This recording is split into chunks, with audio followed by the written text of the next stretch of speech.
Well, first of all, indeed, the Nordics do have the fastest growing cities in Europe. So Stockholm is the fastest growing city in Europe, 27% the next 15 years. Oslo number 2, poor London number 3, and Helsinki number 4. So there is growth. So urbanization started late. That's number 1. Number 2, yes, the climate is cold. So shopping centers also serve as a kind of escape area for people.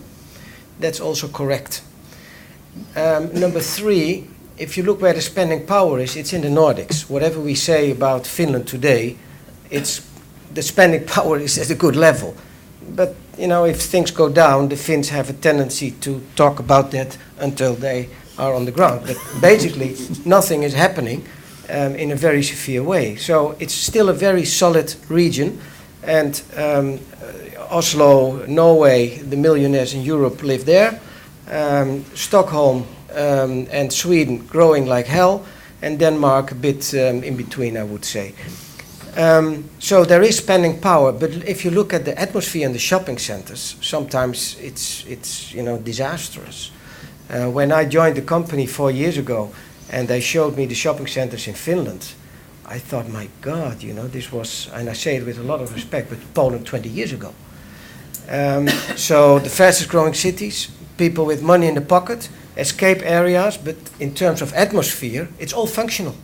That's what it is. It's functional. You want to have a Coke? Here's a Coke. You can get it. You pay too much. It doesn't matter how it looks like. No environment at all. But finally and gradually, also people in the Nordics, they understand that urban life is more than only acting functional. So the soft atmosphere is now getting into the region more and more. Sweden is leading the pack, and Finland will follow. And even Norway, with all the millionaires, will follow as well. They understand that there's more than only functional shopping.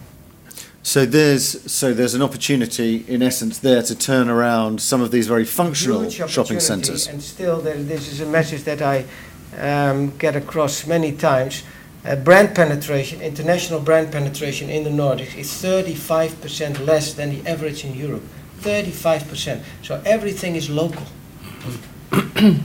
So if we offer a portfolio for 25 million people in the Nordics, we might attract more international tenants to the region, which is a different story than 5.5 million Finns, of which 2 million live in Helsinki.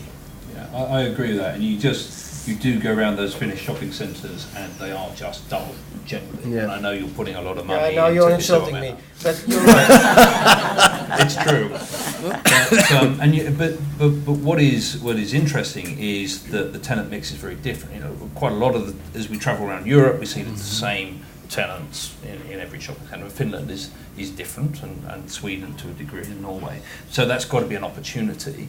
I think the challenge for the retailer is they can probably see the opportunity in Helsinki or in Oslo, but then what? If they set up shop in one of those countries, the next level of expansion, where's the next big population centre? That's a little bit the challenge, but I do agree there's a great opportunity. So if the retailers focus on the capital cities in the Nordics, and they align it with online retail, you can start 1 or 2 shops and connect it to online, and you don't have a huge back office in every country. This is, I think, the nice part of online retail. The threshold to start businesses is much lower than it used to be.